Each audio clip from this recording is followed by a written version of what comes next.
এসির বাতাস খেতে মার্কেটে ঢুকে মেয়েদের পোশাক নেড়ে চেড়ে দেখছিলাম। হঠাৎ কর্মচারী বলল, এভাবে নাড়াচাড়া না করে বউ বা গার্লফ্রেন্ড নিয়ে আসুন, শপিং করতে মজা পাবেন।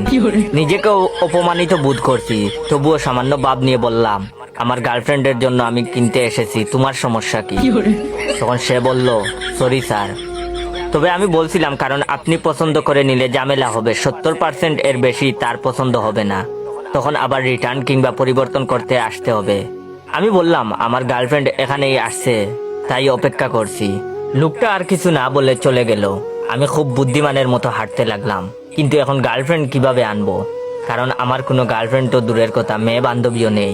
কেমন করে আমি যখন চিন্তার সাগরে ভেসে ভেসে বেড়াচ্ছি, তখন হঠাৎ করে একটা মেয়ে সেখানে প্রবেশ করলো। আমি তার কাছে গিয়ে কথা বলার চেষ্টা করলাম, কেমন আছেন? মেয়েটি বলল, কে আপনি? আমি বললাম, একটা উপকার করবেন। মেয়েটা বলল, যেমন? তখন আমি তাকে সবকিছু খুলে বললাম। মেয়েটা তখন আমার সঙ্গে